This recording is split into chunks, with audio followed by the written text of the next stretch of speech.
اعوذ باللہ من الشیطان الرجیم بسم اللہ الرحمن الرحیم. عزیزان مان، آج جولائی 1970 کی 19 تاریخ ہے اور درس قرآن کریم کا آغاز سورہ النساء کی 15ویں آیت سے ہوتا ہے. 4/15.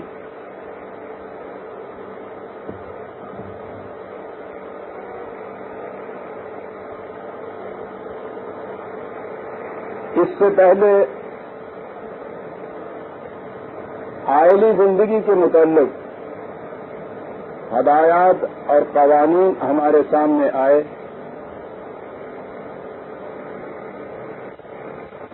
قرآن کریم عصمت کی حفاظت پر بڑا زور دیتا ہے. حقیقت یہ ہے کہ اس کے ہاں جو مستقل غیر متبدل اخبار ہیں ان میں عصمت کو بڑی اہمیت حاصل ہے. ہمارے ہاں عفت اور عصمت کا لفظ تو صرف عورتوں کے لیے بولا جاتا ہے، لیکن قرآن کریم اس بات میں مرد اور عورت میں کوئی تفریق نہیں کرتا. دونوں کی عصمت کو یکساں اہمیت دیتا ہے. اور میں سمجھتا ہوں کہ کسی کی اہمیت کا تقاضا تھا کہ اس نے ایک طرف حضرت مریم علیہ السلام کو جو اتنی اہمیت دی ہے، بار بار ان کی اس خصوصیت کو وہ سامنے لایا ہے کہ اس نے اپنی عصمت کی حفاظت کی. وہ ایسے ماحول میں تھی خانقاہی ترمذہبی پیشوائیت کے، جہاں میں آگے چل کے عرض کروں گا یا کسی دوسرے موقع پر کہ جسے سائیکالوجی کی اصطلاح میں سیکس پرورشن کہتے ہیں، یہ جو اس قسم کے خدائی اڈے بنے ہوئے ہوتے ہیں ان میں سیکس پرورشن بڑی گھناؤنی شکل میں ہوتی ہے. پرورشن اس لیے ہوتی ہے کہ وہ ظاہر داری میں بڑے مقدس بنتے ہیں اور اندر خیالات ان کے جو ہیں وہ بڑے ہی گھناؤنے ہوتے ہیں. اور جب یہ اس قسم کی کشمکش پیدا ہو جائے تو اس میں پرورشن پیدا ہوتی ہے.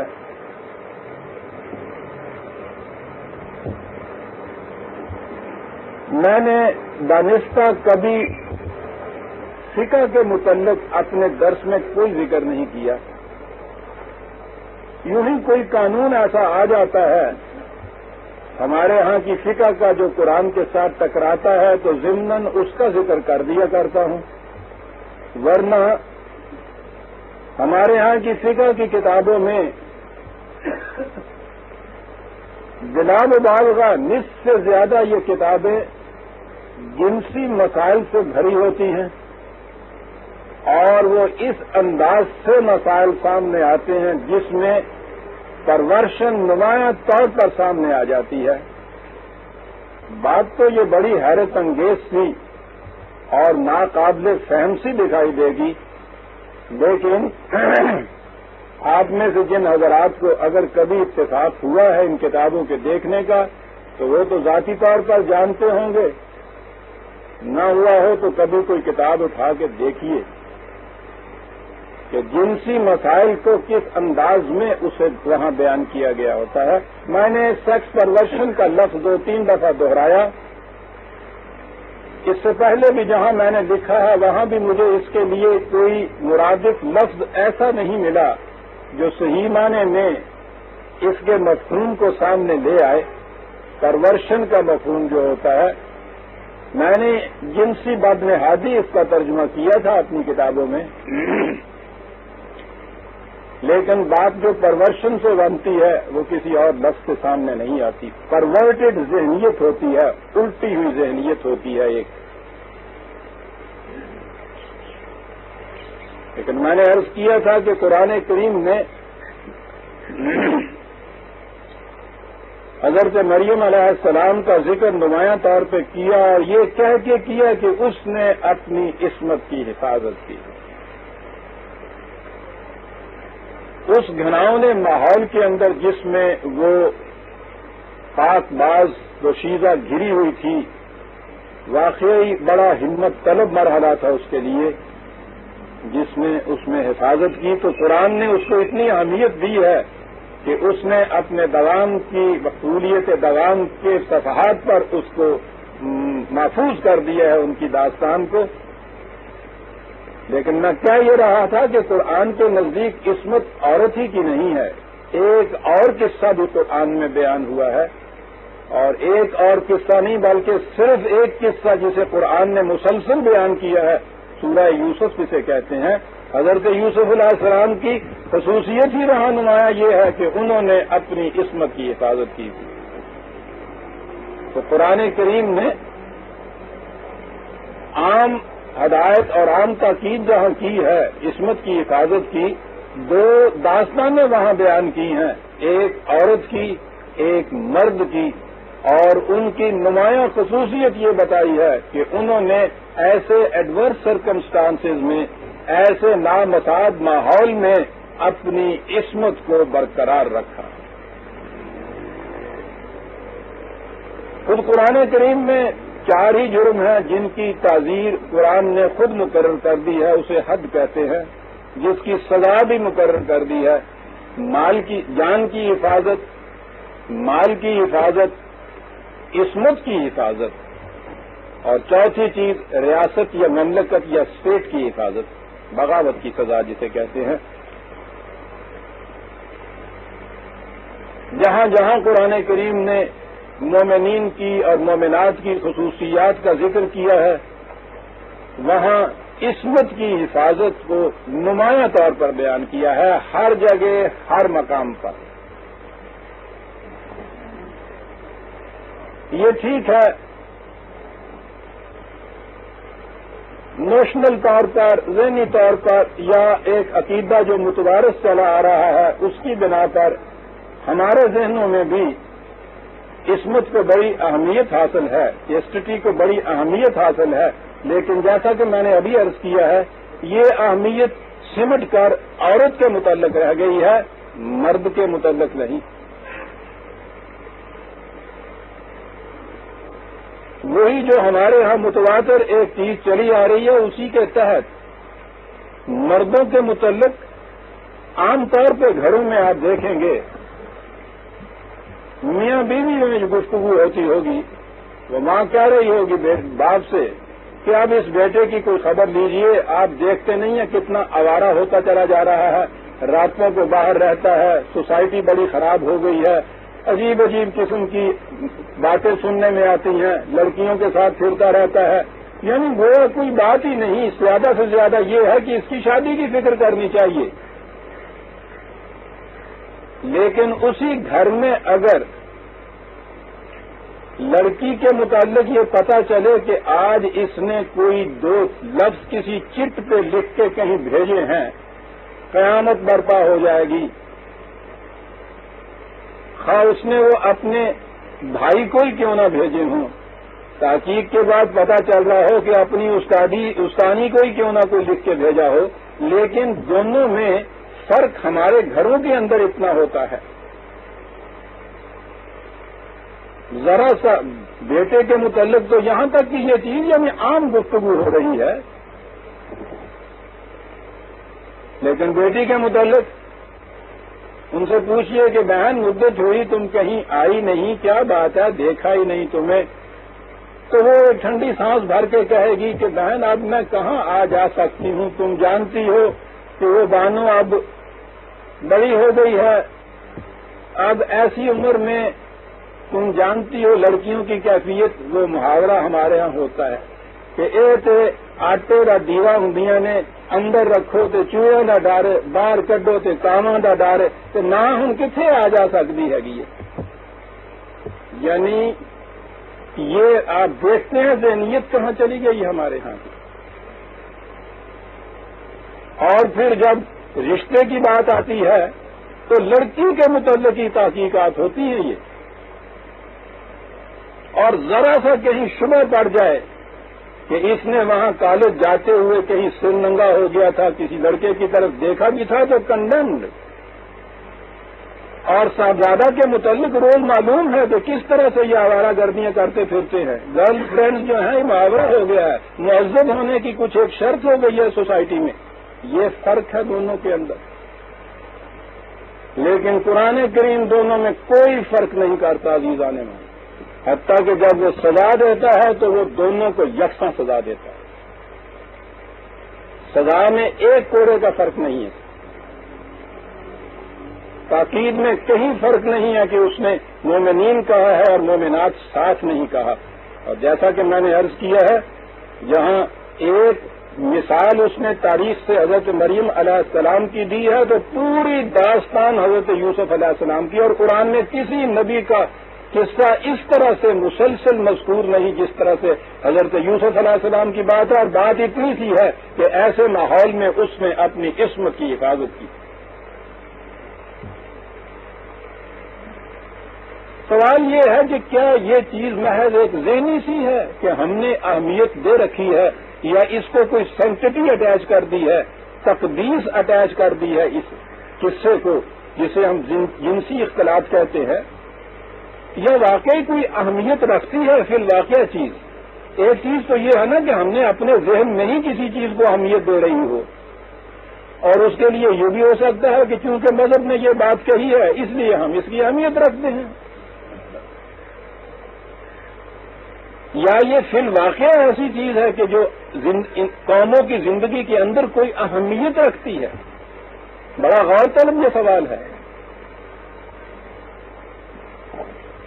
مغرب کی سیکولر سوسائٹی نے تو اس کے متعلق یہ کہا کہ یہ افزائش نسل کا ایک ذریعہ ہے، جنسی اختلاط ایک طبعی امر ہے، نیچر کا ایک تقاضا ہے، بالکل حیوانات کی طرح۔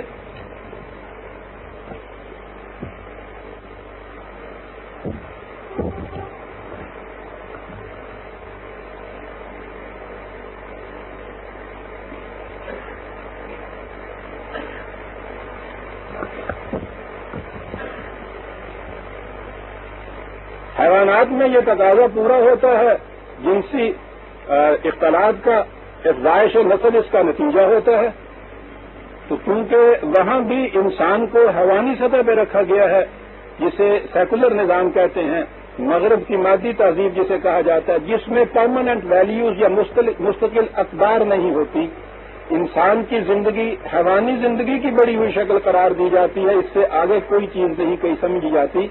انہوں نے اس مسئلے کو بڑا لائٹلی لیا، لیکن یہ اسی دور کی بات ہے، ورنہ اس سے ذرا پہلے کی جو صورت یہ تھی، وکٹورین ایج میں ان کی یہ کیفیت تھی کہ ٹانگ کو پردے میں رکھنے کا، آپ نے اب سنیما کی تصویروں میں دیکھا ہوگا اس زمانے کا لباس جو ہوتا تھا یورپ کی عورتوں کا، وہ یہی نہیں کہ ٹخنے تک ڈھکا ہوا ہوتا تھا، وہ ان کا جو گھاگرا تھا وہ اتنا زیادہ پھیلا ہوا ہوتا تھا کہ ٹینٹ کا ٹینٹ ساتھ جا رہا ہے، یہ تو لباس ہوتا تھا ان کا۔ اور ان کی کیفیت یہ تھی کہ لیگ کے متعلق چونکہ ٹانگ کے متعلق چونکہ یہ تھا کہ ڈھکی ہوئی ہونی چاہیے، آپ کو معلوم ہے کہ میز کی ٹانگیں بھی وہ پردہ لگ کے اور کرسی کی ٹانگوں کے اوپر بھی غلاف چڑھا کے رکھتے تھے، تو جس کو انہوں نے لیگ کہہ دیا ہے اسے ڈھکا ہوا ہونا چاہیے، خواہ وہ میز اور کرسی کی کیوں نہ ہو۔ کل کی بات ہے ابھی وکٹورین ایج۔ اس کے بعد جب یہ وہاں پلٹا لیا ہے ذہنیت نے، زندگی نام رہ گیا صرف فزیکل لائف کا، حیوانی زندگی کا، تو آہستہ آہستہ زندگی کے دوسرے شعبوں پہ بھی اثر پڑا، جنسی اختلاط پہ بھی یہ اثر آ کے پڑا کہ اب ہر روز ان کے ہاں یہ قوانین بدلتے چلے جاتے ہیں۔ ایک جوان لڑکے اور جوان لڑکی کا باہمی رضامندی سے اختلاط وہ تو جرم تھا ہی نہیں ان کے ہاں، شادی شدہ عورت کا بھی کسی غیر کے ساتھ اختلاط یا شادی شدہ مرد کا کسی غیر عورت کے ساتھ اختلاط یہ قانونی جرم نہیں تھا.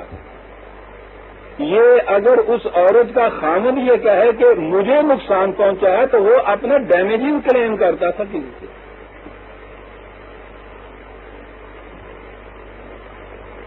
اور اس کے بعد انہوں نے کہا کہ یہ بھی کوئی زیادتی سی ہے.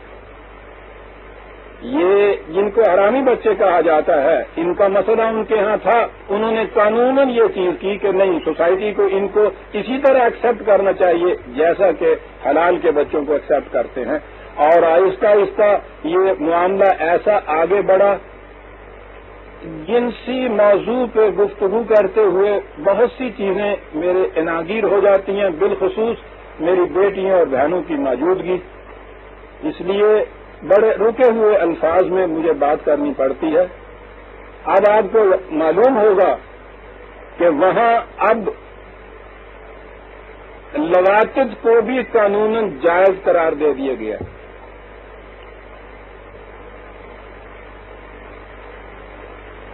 اور پھر جب انسان حیوانیت میں آگے بڑھتا ہے تو حیوان کی تو ایک حد ہوتی ہے.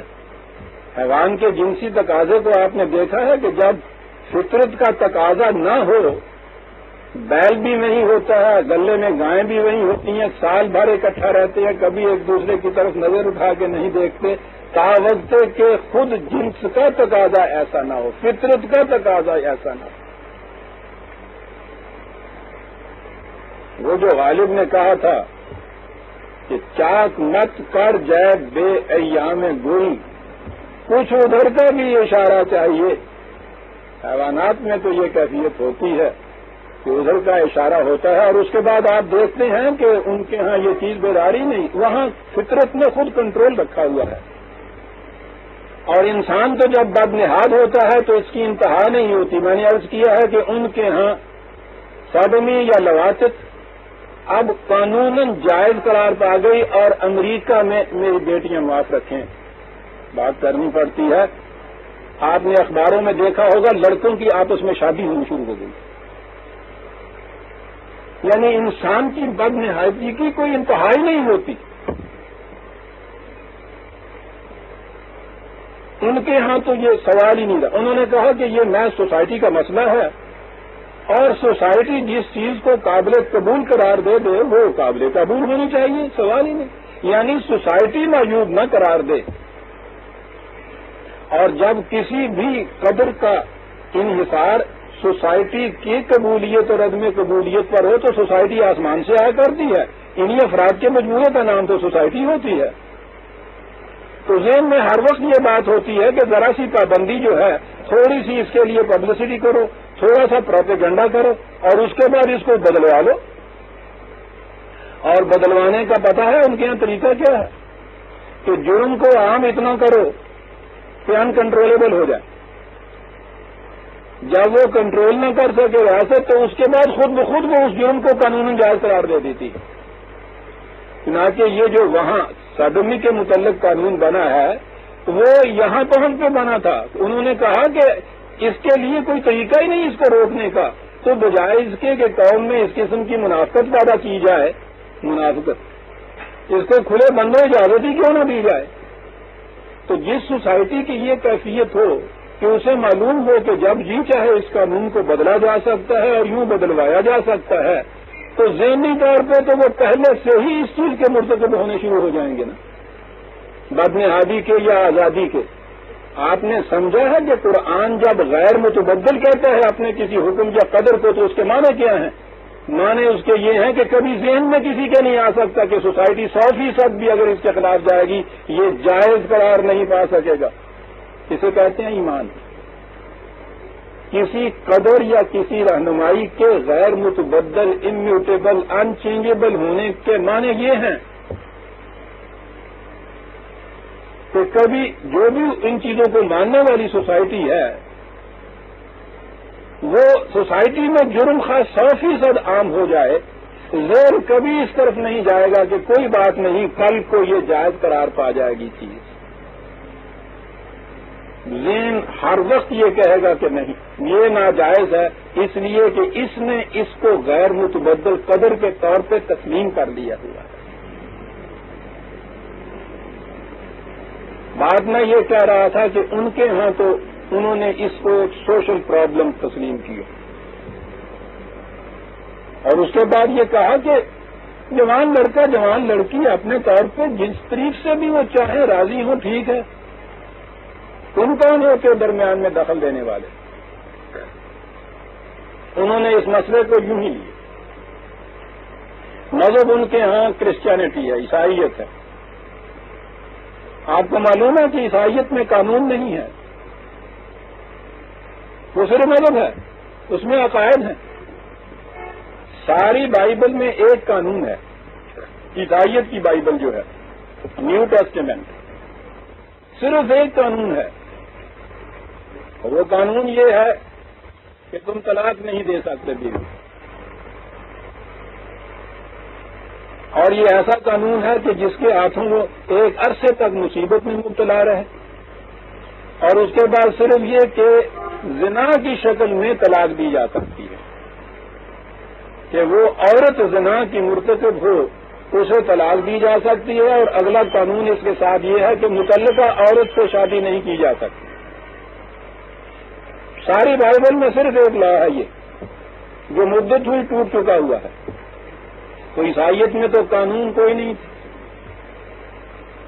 اس لیے وہاں تو یہ چیز سوسائٹی نے جس طرح جی چاہے اپنے ہاں وہ کہتے ہیں کہ ریگولیٹ کر دیا جائے، یعنی جوان لڑکا اور لڑکی جس طرح سے بھی رضامند ہوں باہمی جنسی اختلاط کے لیے سوسائٹی اس کو قابل قبول قابل تسلیم قرار دے دے، اور مذہب نے چونکہ اس قسم کی کوئی درست کی نہیں، اس واسطے مذہبی طور پر ذہن میں کوئی چیز ہی نہ آئے۔ اخلاق جتنے تھے ان کے ہاں سوسائٹی کی قبولیت اور عدم قبولیت کے تھے، جس چیز کو سوسائٹی نے معیوب قرار دیا ہے ان کے ہاں وہ چیز ایتھیکل ہو گئی، مورل ہو گئی، جسے سوسائٹی نے کہا کہ یہ معیوب ہے اسے انہوں نے امورل قرار دے دیے۔ روز سوسائٹی کے قانون بدلتے رہتے ہیں، روز مورالٹی کے اسٹینڈرڈ بدلتے رہتے ہیں۔ سوال یہ ہے کہ کیا واقعی یہ ایک مسئلہ ایسا ہے کہ سوسائٹی جس طرح سے جی چاہے اس کو اپنے ہاں رائج کر لے اور اس کا کوئی اثر اور نہ ہو؟ اب اگر ہم کہیں گے انہیں تو وہ تو یہ بات ہوگی کہ بھائی سوال یہ ہے کہ تم مذہبی لوگ ہو، تمہارے ہاں چونکہ تمہارے مذہب نے اس چیز کو جرم اور گناہ اور عیب قرار دیا ہے، معیوب قرار دیا ہے، اس لیے تم تو مجبور ہو کہ تم اس آزادی کے خلاف آواز اٹھاؤ اور اس طریقے کو ڈیفینڈ کرو جو تمہارے ہاں رائج ہے، اس لیے کہ تم اس کو عقل و فکر کی بنا پر، علم و بصیرت کی بنا پہ اس مسئلے کو جانچ نہیں سکتے، تم پابند ہو اپنے مذہب کی روح سے۔ ٹھیک ہے جی، ہم نہیں گفتگو کرتے، ہم انہی سے پوچھتے ہیں، لیکن میں غلط کہہ رہا ہوں، میرے مخاطب وہ نہیں ہیں، خود ہماری اپنی سوسائٹی کے اندر ان کی دیکھا دیکھی یہ روش عام ہوتی چلی جا رہی ہے، یہ سیلاب ان کا چلا آ رہا ہے، یہ بے باکیاں عام ہو رہی ہیں، اگرچہ چونکہ ابھی ہماری پرانی نسلیں موجود ہیں، ان کی موجودگی میں یہ بین برزخ کا سا عالم ہے ہماری سوسائٹی کا، ٹرانزیٹری دور جسے کہتے ہیں، کہ پرانے لوگ جو ہیں وہ اپنے ماضی سے بندھے ہوئے ہیں، کچھ ان کے عقائد بھی ہیں، مذہب پرست بھی ہیں، آنے والی نسل جو ہے وہ یورپ کی تقلید میں بالکل بے باک ہونا چاہتی ہے، بالکل بے باک ابھی نہیں ہو سکتی، تھوڑی سی رکاوٹ ان کے راستے میں یہ پرانے لوگ ہیں، یہ اٹھتے چلے جائیں گے تو اگلی نسلیں آپ دیکھیں گے بالکل اسی رنگ میں رنگی ہوئی آگے چلی جائیں گی۔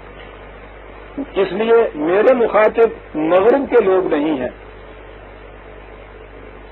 میرے مخاطب یہاں کے لوگ اور نوجوان طبقہ ہے بالخصوص، جنہیں یہ بات سمجھانے کی ہے کہ کیا میں اس لیے کہ مذہب نے اس چیز کو ناجائز قرار دیا ہے اور یہ پابندیاں ضروری قرار دی ہیں، ہم اس لیے تمہیں روکتے ہیں یا فی الواقع ان کے اندر کوئی نقصان ہے؟ اور ہماری اگلی نسل جو ہے وہ تو ہماری بات کو تو کوئی سند تسلیم نہیں کرتی،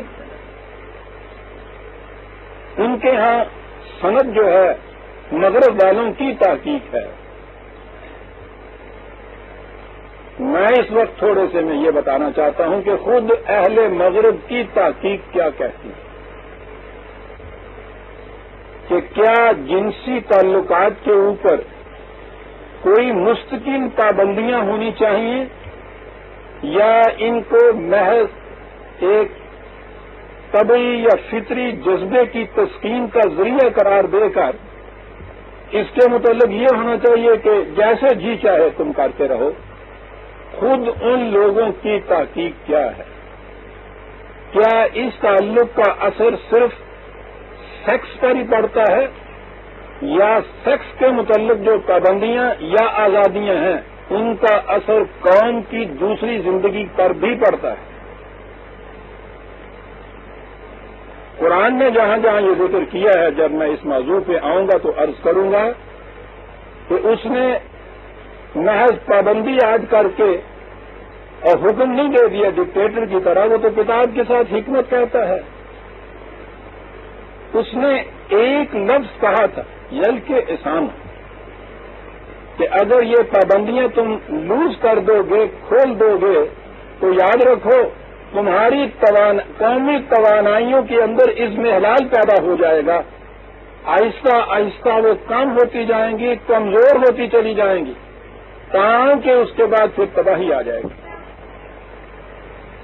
سوال یہ ہے کہ قرآن کا یہ دعویٰ جو ہے کیا آزادانہ تحقیق جو ہوئی ہے خالص سائنٹیفک بیسس پر مغرب نے کی ہے، ان کے ہاں کے ان اسکالر اور سائنسدانوں نے کی ہے جو اس چیز کو بطور عقیدہ نہیں مانتے تھے، انہوں نے آزادانہ تحقیق شروع کی کہ دیکھیں ہماری تحقیق ہمیں کس نتیجے پہ پہنچاتی، دیکھیے کہ ان کی تحقیق انہیں کس نتیجے پہ پہنچاتی. ہمارے ہاں تو جنسیات کے متعلق ابھی کوئی لٹریچر ہے ہی نہیں. جو آیا ہے یورپ سے وہ جنسی بدنہادی کے متعلق وہ ایک سیلاب کی طرح چلا آ رہا ہے. سائنٹیفک طریقے پہ جنسیات کے متعلق جو تحقیقات وہاں ہوئی ہیں ان کا لٹریچر بھی ہمارے ہاں بہت کام آیا ہے، اور ہمارے ہاں تو سوال ہی نہیں ہے، اس کے متعلق گفتگو ہی نہیں کی جا سکتی جنسیات کے متعلق. وہاں سے جو کتابیں آئیں ان میں سے ایک کتاب ایسی تھی جسے میں نے باقیوں کے مقابلے میں زیادہ مفید اور جامع پایا. میں اس کے متعلق لکھ بھی چکا ہوں اور یہ موضوع ایسا ہے کہ بار بار اس کے متعلق لکھنا بھی چاہیے، کہنا بھی چاہیے. کیمبرج یونیورسٹی کا ایک بہت بڑا اسکالر جے ڈی انون اس کا نام ہے، اس نے اسے اپنا خاص موضوع بنایا اور اپنے رفیقوں کی ایک جماعت کو ساتھ لے کر ان لوگوں کو ٹھیک ہے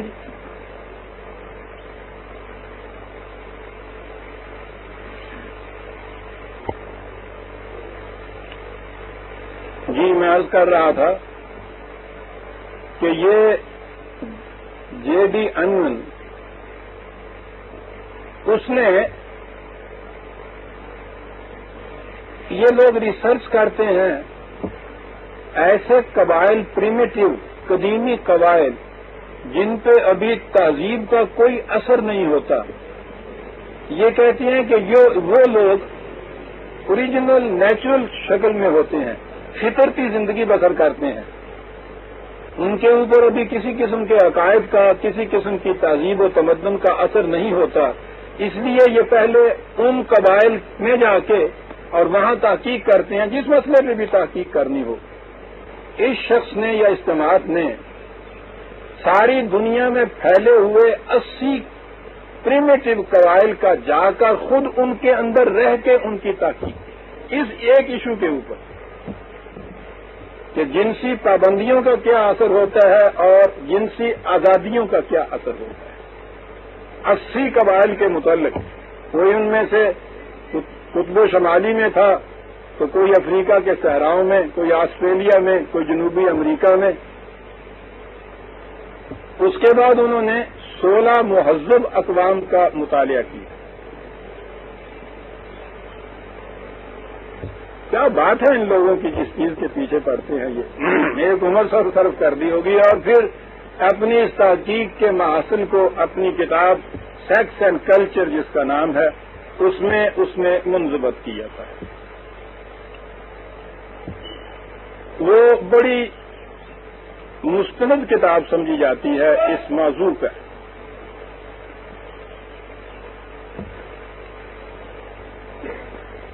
اس شخص نے اس کتاب کے شروع میں پہلے فقرے میں یہ لکھا ہے، اور یعنی یہ جو کلیہ ہے اس کے سامنے جس پہ وہ پہنچا ہے اس کو ان الفاظ میں بیان کیا ہے کہ کوئی گروہ کیسے ہی جغرافیائی ماحول میں رہتا ہو، اس کی تمدنی سطح کا انحصار، میں نے کلچر کا ترجمہ اس میں تمدن کیا ہے، سوشیالوجی کا نہیں کیا، اس کی تمدنی سطح کا انحصار صرف اس بات پر ہے کہ اس نے اپنے ماضی اور حال میں جنسی تعلقات کے لیے کس قسم کے ضوابط مرتب کر رکھے تھے. اندازہ لگائیے ان کا 80 غیر مہذب اقوام قبائل، 16 مہذب اقوام، ساری دنیا اس میں آ جاتی ہے. سر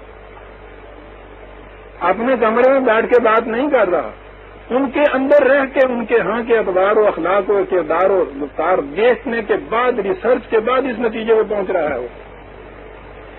اس کے بعد وہ لکھتا ہے کہ اگر کسی قوم کی تاریخ میں آپ دیکھیں کہ کسی وقت اس کی تمدنی سطح بلند ہو گئی تھی یا نیچے گر گئی تھی، تو تحقیق سے معلوم ہوگا کہ اس قوم نے اپنے جنسی تعلقات کے ضوابط میں تبدیلی کی تھی، جس کا نتیجہ اس کی تمدنی سطح کی بلندی یا پستی تھا. آپ دیکھ رہے ہیں اہمیت اس کی.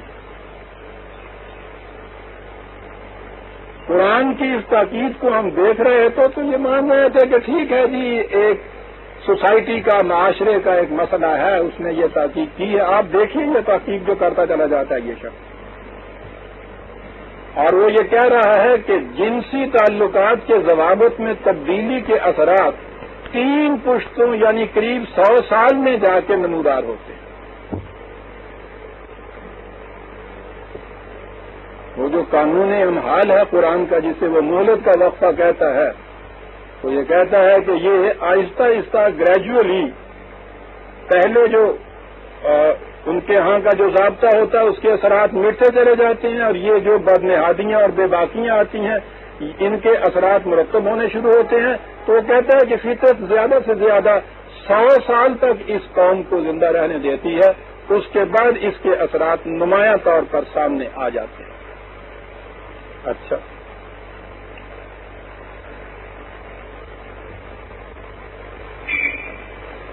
اس نے ان تمام قبائل کا اور اقوام کا جو مطالعہ کیا، مشاہدہ کیا، اس کے بعد جس نتیجے پہ وہ پہنچا ہے وہ اس نے خود ہی 3 شقوں کے اندر اس کا نچوڑ خود ہی لکھ دیا ہے اپنے. تو کہتا یہ ہے کہ ہم جس نتیجے پہ پہنچے ہیں وہ یہ کہ جس گروہ یا قوم نے شادی سے پہلے کنوارپن کے زمانے میں، یاد رکھیے یہ صرف لڑکیوں کے متعلق نہیں جنسی احتیاط کہہ رہا ہے، مرد اور عورت دونوں کے متعلق اس نے یہ لکھا ہے کہ جنہوں نے شادی کے پہلے زمانے میں جنسی تعلقات کی کھلی آزادی دے رکھی تھی، وہ تمدن کی پست ترین سطح پر تھی. جن قبائل میں زمانہ قبل از نکاح میں جنسی تعلقات پر تھوڑی بہت پابندیاں عائد کی تھیں، وہ تمدنی سطح کے درمیانی درجے پہ تھی، اور تمدن کی بلند ترین سطح پر صرف وہ قبائل تھے جو شادی کے وقت عفت و بکارت کا شدت سے تقاضا کرتے تھے اور زمانہ قبل از نکاح میں جنسی تعلق کو معاشرتی جرم قرار دیتے تھے.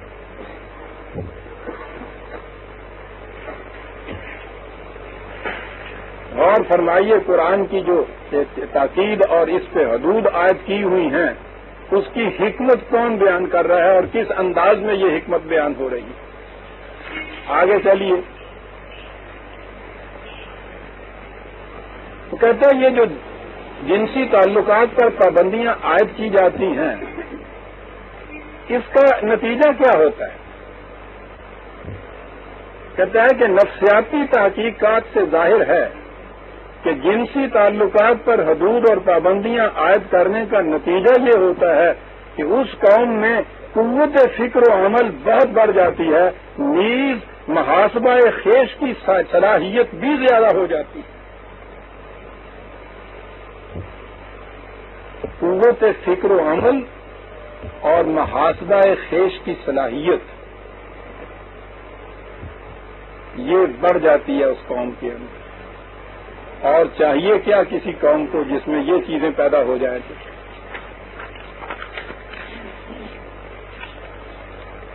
اس کے برعکس جو قوم اپنے مرد اور عورتوں کو آزاد چھوڑ دے کہ وہ جنسی خواہشات کی تسکین جس طرح جی چاہے کر لیں، ان میں فکر و عمل کی قوتیں مفقود ہو جاتی ہیں۔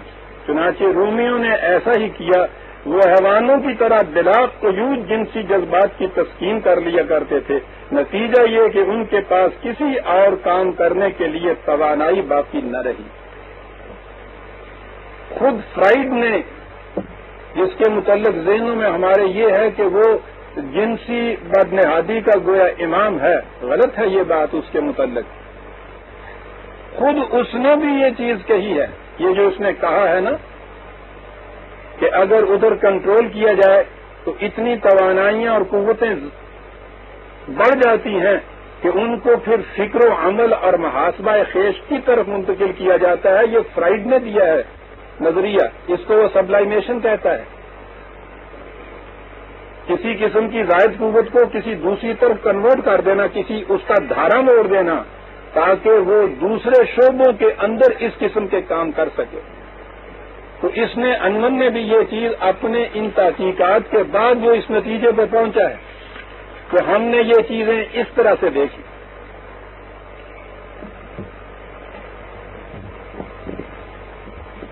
اس نے اپنی کتاب میں ضمناً خود مسلمانوں کا بھی ذکر کیا ہے، عربوں کا ذکر کیا ہے،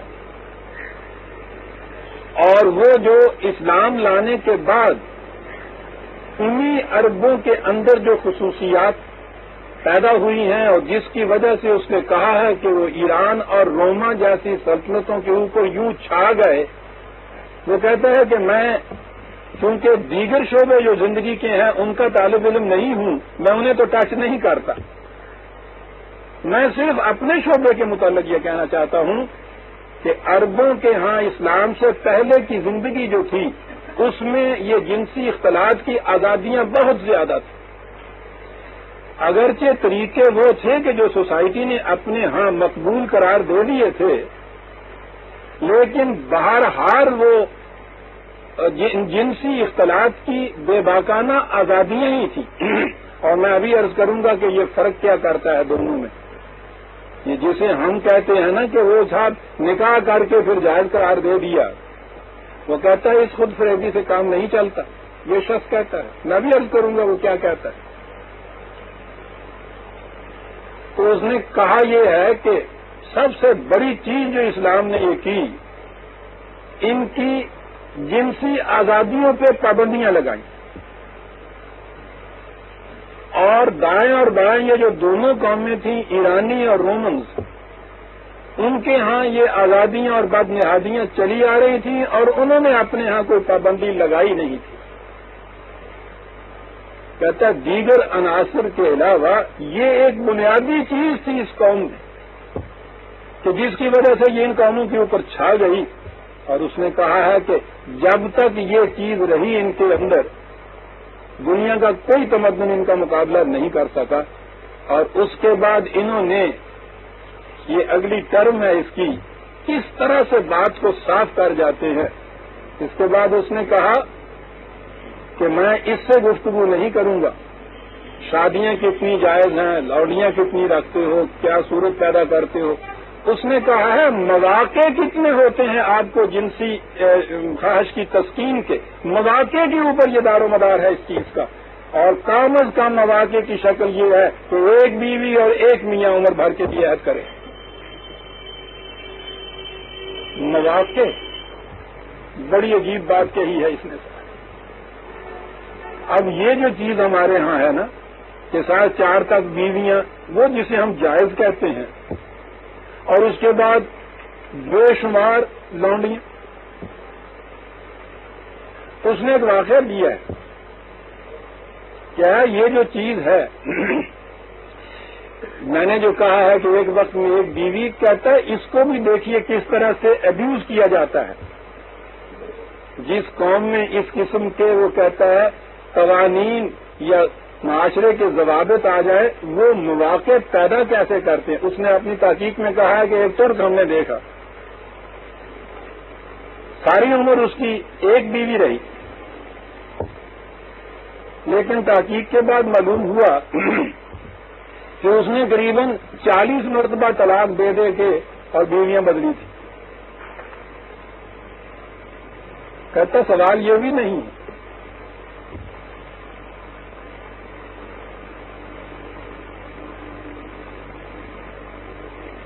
یہ پابندی جو وہ کہتا ہے کہ بنیادی پابندی یہ ہے، ایک بیوی ایک میاں یہ اپنے ساتھ عہد کر لیں کہ ہم زندگی اس طرح سے نبھائیں.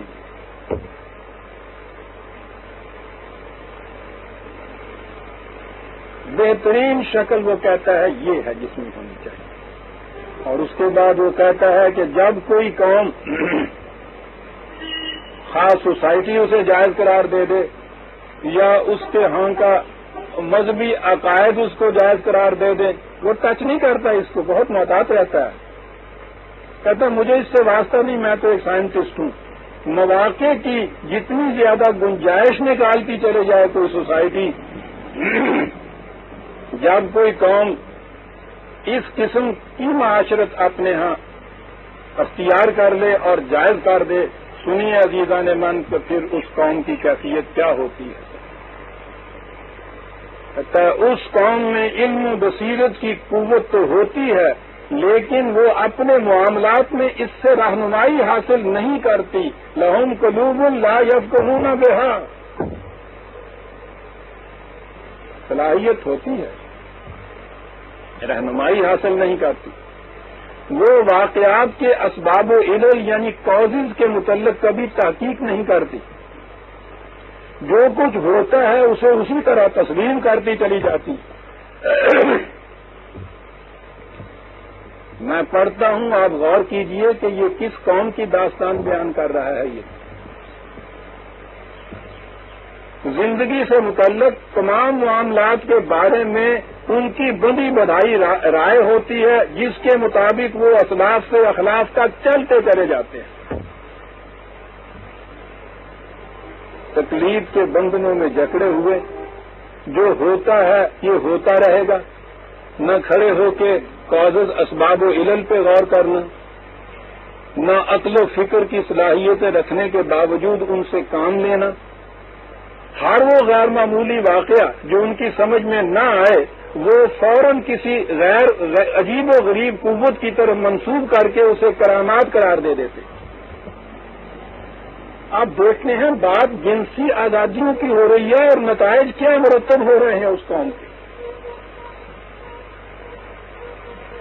کبھی درخت، اور اس قوت کا مذہب کبھی پتھروں کو سمجھا جاتا ہے، کبھی درختوں کو، کبھی ایسے حیوانات کو جو انہیں مہیر العقول نظر آئے، اور کبھی دیگر ایسی اشیاء کو جن کی ماہیت ان کی سمجھ میں نہ آئے.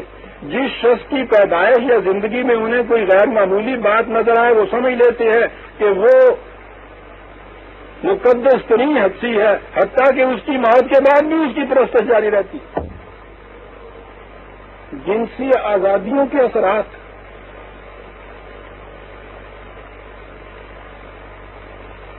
بٹھائیے اپنے ہاں کمیشن آف انکوائریوں کی. ضرورت کیا ہے بٹھانے کی؟ صورت ببی حالم نفس.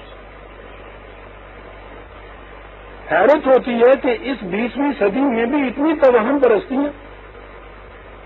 وہ کہتا ہے پتھروں کو وہ مہیر العقول قوتوں کے بارے میں سمجھتے ہیں، چونے اور مٹی اور اینٹ کی ان قبروں کو آپ جو کچھ سمجھتے ہیں، پتھروں کو جو سمجھتے ہیں، پتھروں پہ جو نشان لگے ہوئے ہوتے ہیں انہیں جو کچھ آپ سمجھتے ہیں، درختوں کو جو کچھ آپ سمجھتے ہیں، مزاروں کے اوپر لگی ہوئی جالیوں کو جو کچھ آپ سمجھتے ہیں، مردوں کو جو کچھ آپ سمجھتے ہیں، یہ ایک ایک چیز کہتا چلا جاتا ہے تمہارے یہاں، کہتا ہے یہ اثر کیا ہے؟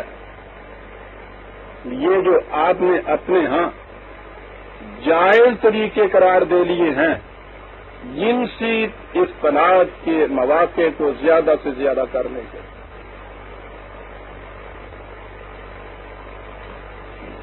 اس کے بعد ڈاکٹر انون نے ان توہم پرستیوں کی تفصیل بتائی ہے جو نظر نیاز، گندا توحید، اکابر پرستی، قبر پرستی کی صورت میں ایسی قوموں سے ظہور میں آتا ہے۔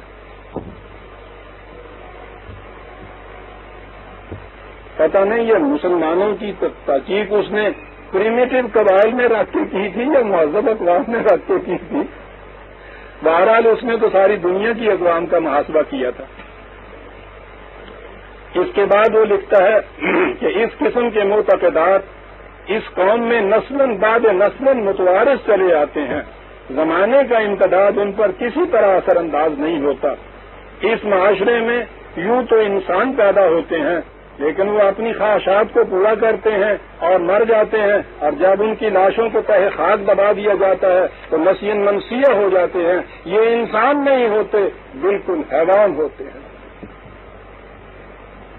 لائے کا کالا نام بالہم عدالی، قرآن کا ترجمہ کیے چلا جا رہا ہے سب قرآن کی آیتوں کا۔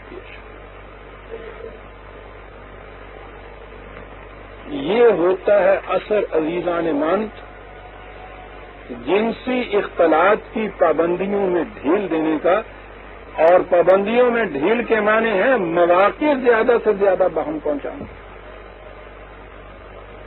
میں پھر عرض کر دوں کہ اس کے نزدیک یہ بات نہیں کہ آپ کی سوسائٹی نے یا آپ کے اعتقادات نے ان مواقع کے متعلق کہہ دیا ہے کہ صاحب یہ جائز اب ہو گیا۔ پابندی کی ایک ہی شکل وہ یہ کہتا ہے کہ وہ مونوگیمی کی صورت، ایک میاں ایک بیوی عہد استوار کیا ہوا ہو اس نے، اور اس کے بعد آخر میں وہ یہ کہتا ہے، اور یہ آخری چیز ہے اس کی کتاب کی، پڑھنے والے تو اس کے اپنے الفاظ ہیں لیکن بہرحال یہ ترجمہ ہے۔ اگر کوئی معاشرہ چاہتا ہے کہ اس کی تخلیقی توانائیاں مدت مدید تک بلکہ ابد الآباد تک قائم اور آگے بڑھتی رہیں تو اس کے لیے ضروری ہوگا کہ وہ پہلے اپنی تخلیق نو کرے۔ کیا بات ہے، تخلیق نو کیا کرے؟ سنیے عزیزان من، یہ یورپ کا دہریہ لکھ رہا ہے آپ کے متعلق۔ تخلیق نو کرے یعنی پہلے اپنے مردوں اور عورتوں کو قانوناً مساوی حیثیت دے، اور پھر اپنے معاشی اور معاشرتی نظام میں اس قسم کی تبدیلیاں کرے جن میں معاشرہ میں جنسی اختلاط کے مواقع ایک مدت مدید تک بلکہ ہمیشہ ہمیشہ کے لیے کم از کم حد تک محدود رہے۔ مردوں اور عورتوں کو مساوی حقوق دے قانون۔ قرآن نے جہاں بالمعروف کہا ہے، یوں سمجھ میں آتی ہے بات جب یہ لوگ اس کو زور دیتے ہیں کہ جہاں اس نے یہ کہا ہے وَلَهُنَّ مَثْلُ الَّذِي عَلَيْهِنَّ بِالْمَعْرُوفِ، تو بات تو اتنی تھی کہ مساوی حقوق اور مساوی ذمہ داریاں ذہن میں نہیں آتا تھا عام طور پہ کہ بالمعروف کی قید کیا قرآن لگا رہا ہے۔ وہ یہ کہتا ہے کہ یہ محض ذہنی اور اعتقادی مساوات نہیں، قانون نم یہ مساوات جو ہے اس کی ضمانت دینی ہوگی تو میں بالمعروف قرآن کہتا ہے اس چیز کو۔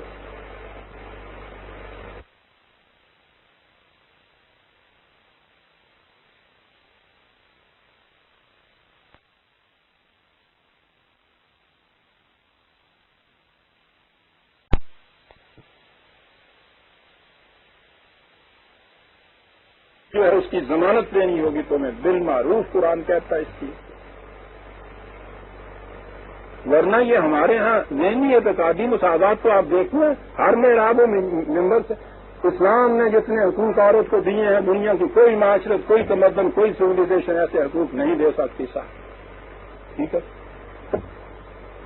آپ کے ہاں تو انسانی مساوات جو ہیں، اسلام نے آ کر انسانوں کے اندر مساوات پیدا ہو گئی کہ ایک ہی صف میں کھڑے ہو گئے محمود و ایاز. ٹھیک ہے جی، مسجد میں تو ایک صف میں کھڑے ہو گئے، تو ایاز نال ایک وقت جانا سی بھی محمود کی جتی چپ کے نال لے بات.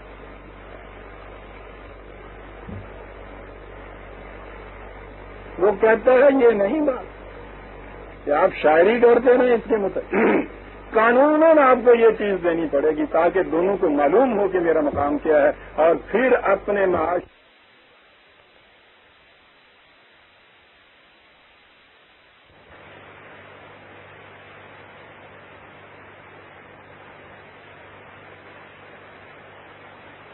تاکہ دونوں کو معلوم ہو کہ میرا مقام کیا ہے، اور پھر اپنے معاشرے میں یہ تبدیلی پیدا کرے کہ ہمیشہ کے لیے نہیں تو زیادہ سے زیادہ مدت کے لیے یہ اطمینان ہو کہ یہ جنسی اختلاط کے مواقع ایک میاں ایک بیوی کے درمیان قائم رہیں گے. اس طرح اس معاشرے کا رخ ثقافتی اور تمدنی ارتقاء کی طرف مڑ جائے گا. اس کی روایات شاندار ماضی اور درخشندہ مستقبل کی حامل ہوں گی. وہ تمدن اور تہذیب کے اس بلند مقام تک پہنچ جائے گا جس تک آج تک کوئی نہیں پہنچ سکا، اور انسان کی توانائیاں اس کی ان روایات کو ایک ایسے انداز سے سیکل کرتی چلی جائیں گی جو اس وقت ہمارے حیطۂ ادراک میں بھی نہیں آ سکتا تھا. یہاں وہ کتاب کا خاتمہ کرتا ہے. آپ نے غور فرمایا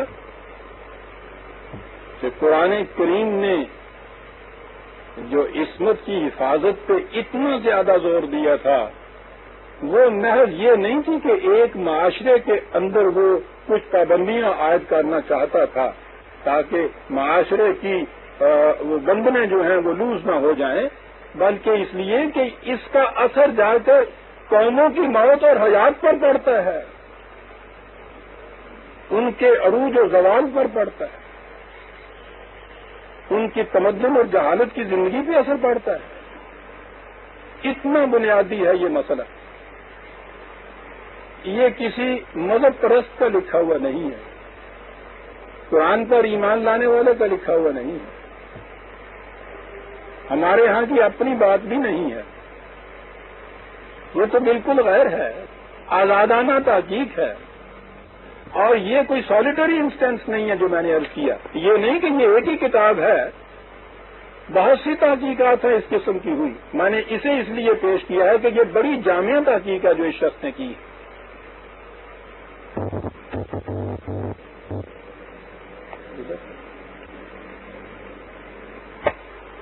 چلے پانی مجھے دے دیجیے. اب آئیے قرآن کریم کی طرف. سورہ نساء کی 15ویں آیت 4/15 جہاں سے آج درس کا آغاز ہو رہا ہے.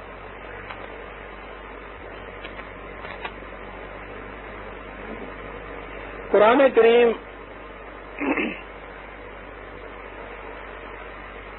زنا جسے کہتا ہے وہ تو جنسی اختلاط کی عملی شکل ہوتی ہے.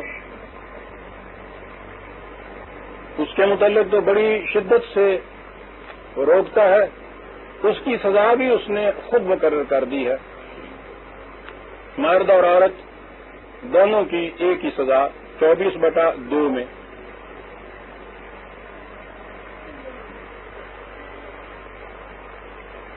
یہ جو آیت ہے اس میں ہے واللاتی یاتین الفاحشۃ من نسائکم فاستشہدوا علیہن 4 منکم فإن شہدوا فأمسكوهن في البيوت حتى يتوفاهن الموت أو يجعل الله لهن سبيلا.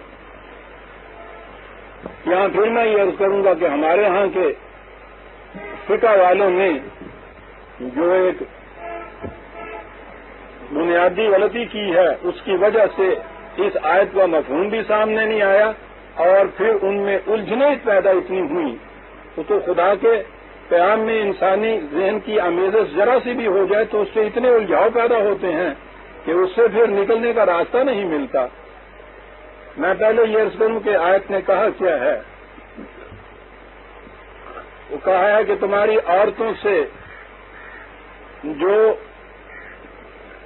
بے حیائی کا کچھ ارتکاب جن سے کچھ ہو تو ان پر 4 گواہ ہونے چاہیے، اور پھر اگر گواہی کے بعد یہ چیز پایا ثبوت کو پہنچ جائے تو اس کے لیے یہ کرو کہ ان کی آزادی کو سلب کر دو، ان کو گھروں میں روکے رہنے دو،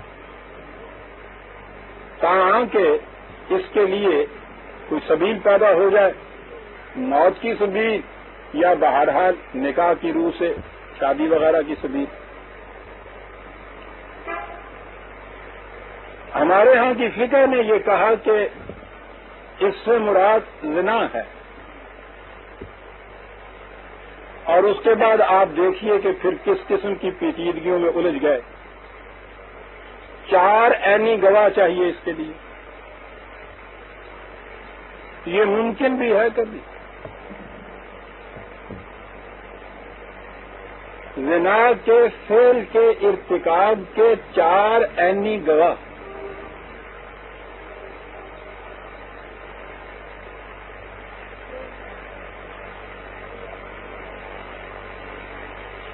جب پوچھا گیا کہ صاحب یہ تو ممکن ہی نہیں، تو کہا اصل میں بات یہ ہے کہ اس کا روکنا چونکہ بہت مشکل ہے، اس لیے بس کچھ ایسی شکل پیدا کی ہے کہ جرم کا جرم بھی رکھا جائے، ثابت ہو بھی نہ۔ ہاں، اور مولوی صاحب پل سرات دی وہ تعدیق کر دے سن پہ کہ دوزخ دے اتوں دی پل ہوئے گا، وال نالوں بریک ہوئے گا، تلوار نالوں تیز ہوئے گا، جڑا پیر رکھے گا وہ کٹ کے جہنم دے اندر چلے، جہنم دے وچ جا ڈگے گا، اس طرح نہ لگا کے جنت انہوں پہنچایا جائے گا۔ راسی بیٹھا ہوا سی کہنے لگا نہ جان دے اندے بہانے کو جنت میں کسی نے جان نہیں دینا، ایسا نہ لاگو ہاتھ کیوں نہ ہنڈوا ہے تھوڑے بنایا جنہیں تو لانگی کوئی نہ چکے آگے اندر نہ جان دے اندے بہانے۔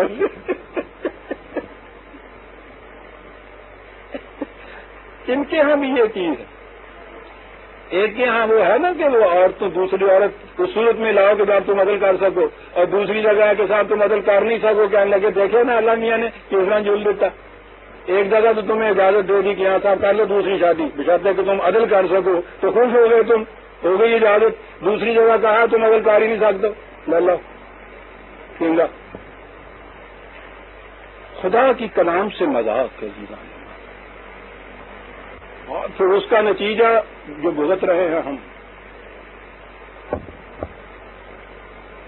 یہاں بھی یہ صورت پیدا کی کہ صاحب 4 عینی شاہد، اور میں نے عرض کیا ہے نا کہ میں کبھی فقہ کی بات نہیں کرتا، اگر میں اس کے متعلق آپ کو فقہی جزیات بتاؤں، یہ 4 عینی شاہد جو یہ کہتے ہیں، میں بتا نہیں سکتا، آپ سن نہیں سکتے، بہنیں اور بیٹیاں نہیں، شریف مرد بھی نہیں سن سکتے۔ بہرحال یہ آپ دیکھ لیجئے کہ اگر یہ قانون آپ کے ہاں ہو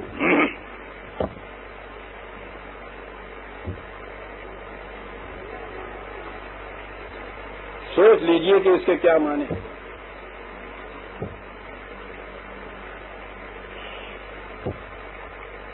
پھر اس کے بعد جب یہ ثابت ہو جائے 4 عینی گواہوں سے، قرآن نے خود یہ متعین طور پہ کہا ہے زنا کی سزا 100 کوڑے، متعین طور پر۔ یہاں لکھا ہوا ہے کہ ان کو گھروں میں روک دو، ان کی آزادی جو ہے اس پہ پابندی عائد کر دو۔ کہا گیا کہ صاحب وہ قرآن تو کہتا ہے کہ 100 کوڑے، اور یہاں یہ صرف یہ ہے کہ صاحب ان کی پابندی آزادی روک دو، گھروں میں بند کر دو ان کو۔ تو یہ کیا ہوا؟ دیکھا آپ نے، ایک بات اپنی طرف سے ملائی اور قدم قدم پہ الجھنیں پیدا ہوئی،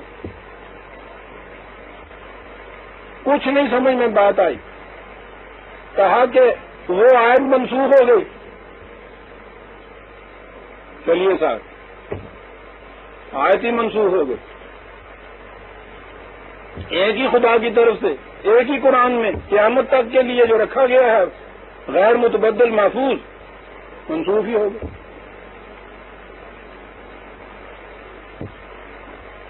بات صاف ہے. یہ زنا کا یہ جو جنسی اختلاط کا ایکچوئل عمل ہوتا ہے وہ تو آخری درجہ ہوتا ہے. اس سے بہت پہلے یہ چیزیں بے حیائی کی شروع ہو جاتی ہیں. قرآن تو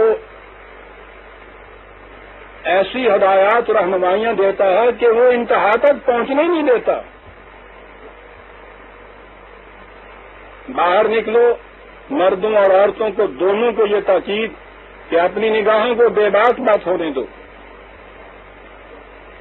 دیکھتے ہیں کہاں سے بات وہ شروع کر دیتا ہے.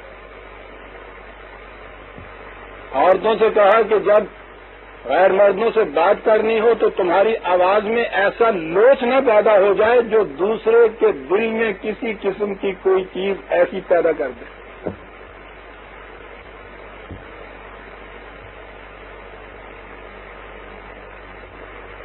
دیکھتے ہیں آپ کتنی پہلے سے پابندیاں عائد کرتا چلا جاتا ہے معاشرے میں.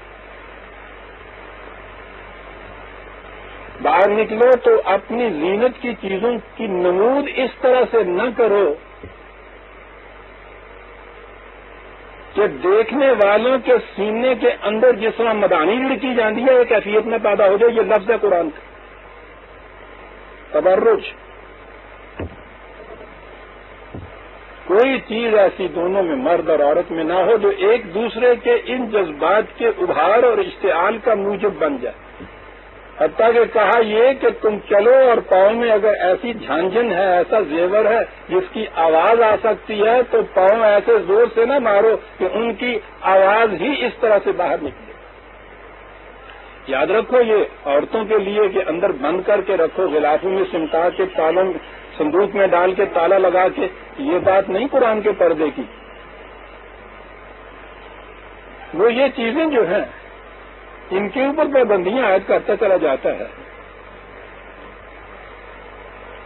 یہ ساری چیزیں جو ہیں یہ کاہے کے لیے ہیں؟ اس لیے کہ یہ رفتہ رفتہ آہستہ آہستہ جذبات میں اشتعال پیدا کرتی ہیں یہ چیزیں اور پھر یہ بڑھتے بڑھتے بڑھتے بڑھتے وہاں تک پہنچ جاتی ہے. سوائے بالکل ایک حیوانی سطح کے اوپر زندگی بسر کرنے والے شخص کے تو جو فوری طور پر اس فعل کے ارتکاب کے لیے تیار ہو جاتا ہے اس کے لیے بہت پہلے سے آنا ہوتا ہے. خیالات کے اندر یہ چیزیں پیدا ہوتی ہیں اور خیال کی روک کا تو قرآن نے ایسا انتظام کیا عزیزان مان. یہ جو ایک چیز ہے کہ ایک وقت میں یعنی جب شادی نہیں ہوئی ہے تو دنیا بھر کی لڑکیاں آپ کے نزدیک بہنوں کی طرح. جب اس نے کہا تمام مومن بھائی ہیں تو تمام مومن عورتیں بھی تو بہنیں ہیں. شادی کے بعد ایک عورت سے جب شادی ہوتی ہے تو اس نے کہا کہ اس کی موجودگی میں بجوز ان استثنائی حالات کے جن کا میں پہلے ذکر کر چکا ہوں جو معاشرہ آپ کا کسی زمانے کے ہنگامی ضرورت کو پوری کرنے کے لیے طے کرے گا ایک وقت ایک بیوی کی موجودگی میں اب باہر کی کوئی بیوی آپ کے لیے بیوی بننے کے لیے جگہ نہیں رہی. کتنا بڑا خود بخود ایک پابندی یاد ہو جاتی ہے ذہن کے اوپر. اسی طرح عورت کے اوپر یہ پابندی یاد ہوگی بیوی بننے کے بعد. اور ہر عورت یہ سمجھتی ہے کہ جس کے ہاں بیوی موجود ہے سوال ہی نہیں ہے اس کے نکاح میں چلے جانے کا. آج کی بات نہیں میں کر رہا قرآن کی بات کر رہا ہوں.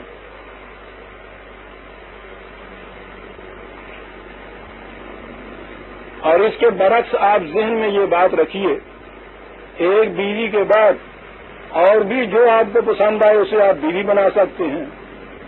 اور جو عورتیں باہر ہیں ان کو یہ معلوم ہو کہ جو بھی ہم میں سے پسند آئے یہ اس کے نکاح میں جا سکتی ہے.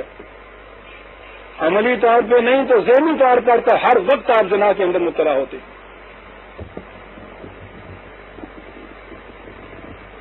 عملی کیفیت تو باہر کی ایک محسوس شکل کا نام ہے. یہ چیز تو بہت پہلے جذبات میں آنی شروع ہو جاتی ہے انسان کی. اور قرآن تو ان چیزوں کے اوپر کنٹرول کرتا ہے تاکہ وہاں تک پہنچے ہی نہیں. یہاں جو قرآن نے کہا ہے واللاتی یاتین الفاحشۃ من نسائکم، یہ وہ مبادی چیزیں ہیں، ابتدائی چیزیں ہیں. نہ تنہا عشق از گفتار خیزد بسو این آتش از رفتار خیزد. تو بات کرنا تو ایک طرف، یہ تو ہو آگ ہے جذبات کی، ذرا بے بات کر دیجئے، رفتار سے یہ چیز جو ہے پتہ چل جائے. وہ جو کہتا ہے من انداز قدر میش نازم، ہاں گڑکا لا کے نکلنی تانگی ہو گئے ایسی تو ٹر گئے ہیں، پتہ لگ جاتا سن لگ جاتا ہے. اندازہ لگائیے، یہ ہے نا آپ کے یہاں کی چیز.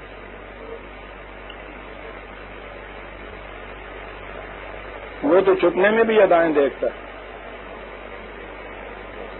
وہ چاہتے تھے نہ دیکھے کوئی ادا میری،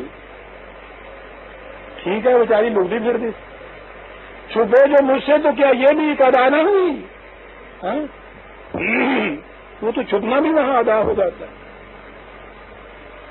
یاد رکھیے آپ کے یہاں کی یہ شاعری، یہ خاص طور پہ غزل کی شاعری فارسی سے جو شروع ہوئی اور یہاں آ کے آپ کے یہاں اردو میں پروان چڑھی، یہ سارے آپ کے جنسی بدنہاد کے زمانے کی پیداوار کی. بدترین دور ایران کی تاریخ کا اور اس سے بدتر دور آپ کے ہاں کی زوال کی تاریخ اودھ کے زمانے کی جو تھی. جنسیات میں ڈوبا ہوا ہے معاشرہ آپ کا اس دور کا، اس میں سے یہ چیزیں نظر آتی.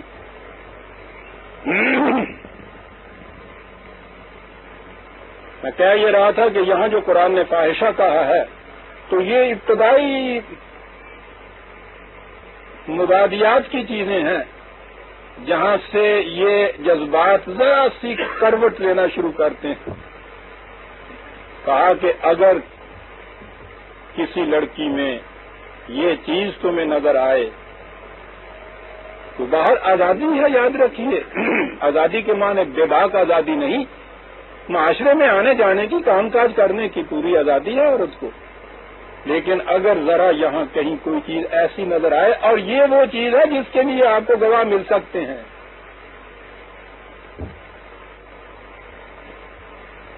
کیونکہ بات ایسی تھی کہ یوں ہی تہمت بھی لگائی جا سکتی ہے.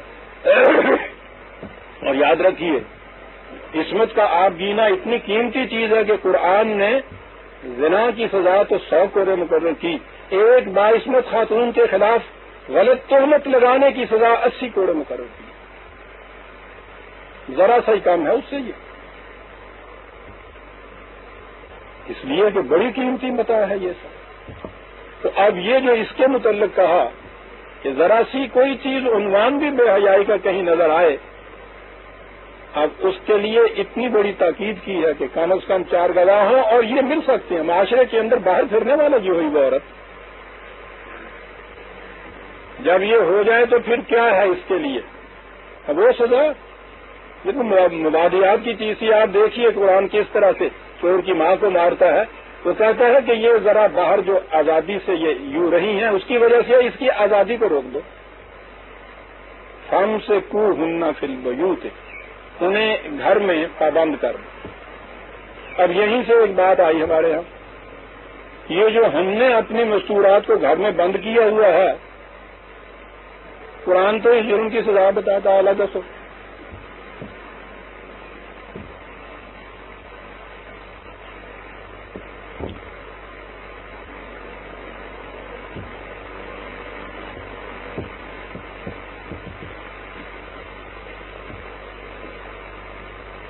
وہ یہ کہتا ہے فَامْسِكُوهُنَّ فِي الْبُيُوتِ. اور یہاں سے بھی پتہ چل گیا کہ اگر یہ چیز کسی میں کسی عورت میں یہ اس چیز کی نمود نہ ہو یا اس کا ثبوت نہ ہو تو یہ جو ہے پابند مسکن کرنا جسے کہتے ہیں، یہ چیز خود جرم ہو جائے گی. کیونکہ جس کے خلاف جرم ثابت نہیں ہوتا اسے وہ سزا دے دینا جو جرم کی سزا ہے یہ خود جرم ہوتا ہے. سارے مجرم ہیں بھائی صاحب.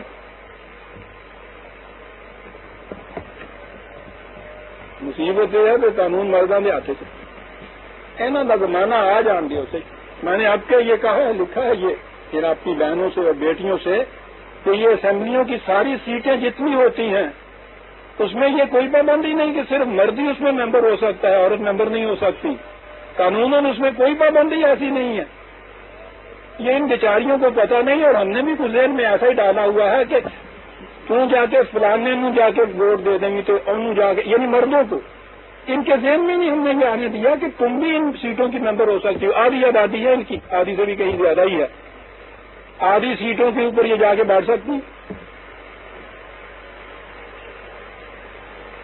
اور اگر انہوں نے جذبہ یہ لینا ہو کہ جتنا ظلم ہم پہ ہوا اس کا انتقام لینا ہے ون پارٹی گورنمنٹ یہاں بن سکتی ہے ان کی ایسی بنے کہ نہ کو چمچ اگا دے تمہیں ہے جاؤ صحیح تو میری بیٹی ٹھیک کہا ہے نا میں نے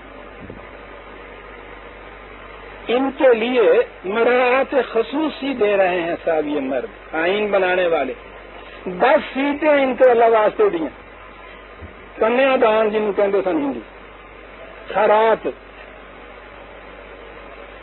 اور یہ خوش ہیں کہ ہمیں 10 سیٹیں مل گئی ٹھیک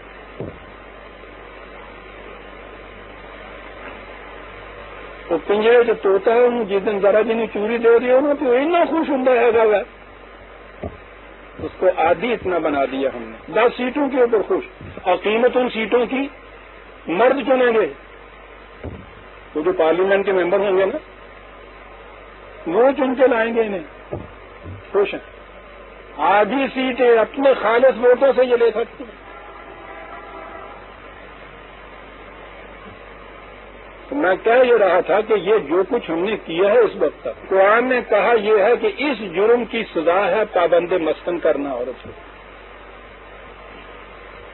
ہمارے معاشرے میں یہ کچھ کر دیا یہ ٹھیک ہے میں یہ عرض کروں گا کہ جب معاشرے کے اندر چوریاں عام ہو جائیں تو آپ کو واقعی اپنے گھر کے متاع کو اپنے گھر کی قیمتی چیزوں کی بہت زیادہ حفاظت کرنے کی ضرورت ہے معاشرہ کی نگاہوں میں جب اتنی آوارگی پیدا ہو جائے تو بہنوں اور بیٹیوں کی حفاظت نہایت ضروری ہے ہمارے لیے گھر کے اندر ہی نہیں واقعی ان کو صندوقوں کے اندر بند کرنے کی بھی ضرورت ہے صرف اس لیے ہے کہ ہمارے ہاں کا مرد اتنا بے باک اور بے حیا ہو گیا ہے ورنہ اگر یہ چیز معاشرے میں نہ رہے تو پھر چین کی طرح جیسے وہاں تالا نہیں لگایا جاتا اسی طرح وہاں اس قسم کی کوئی چیز نہیں ہوتی ہم جب زور دیتے ہیں کہ صاحب معاشرے میں بڑی بے حیائی عام ہو گئی ہے اس کا علاج سوچیے کیا ہوا عورتیں لڑکیاں بڑی بے باک ہو گئی ہیں جی یہ فرشتے تو فرشتے ہی آگے نے معاف رکھیں میری بیٹیاں آپ کو یاد ہوگا میں نے ایک دفعہ کنونشن کے سوال میں یہ کہا تھا سوال یہ ہوا تھا کہ یہ جو ہم نے یہاں سے یہ معاف رکھیے ریڈ لائٹ ایریا چکلے جن کو کہتے ہیں وہاں سے اٹھا دیے ہیں اور وہ پلیٹ کے چوہے ہم نے سارے شہر کے اندر مسلم محلوں میں بکھیر دیے ہیں تو اس کے باوجود وہ کہتے تھے کہ صاحب اس جرم میں کچھ کمی واقعہ نہیں ہوئی کوئی علاج بتایا جائے یہ زنا کا کیا کیا جائے ان عورتوں کے متعلق تو میں نے یہ کہا تھا کہ حضرات یہ آپ مرد یہ کچھ کہہ رہے ہیں نا آپ وہاں جانا بند کر دیں علاج ہو جائے سیدھی بات لگی ہے یعنی یہ جو آپ کہتے ہیں کہ عورتیں بے حیائی پھیلاتی ہیں اور سڑکوں تک بھی سورج لگانے والی گاڑیاں لانی کن میں پھیلاتی ہیں مردوں میں پھیلاتی ہیں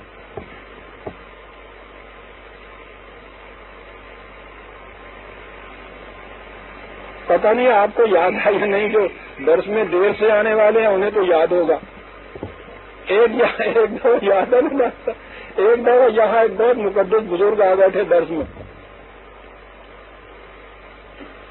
دور کے تھے وہ رہنے والے پرانے دور کے ایک مولوی صاحب تھے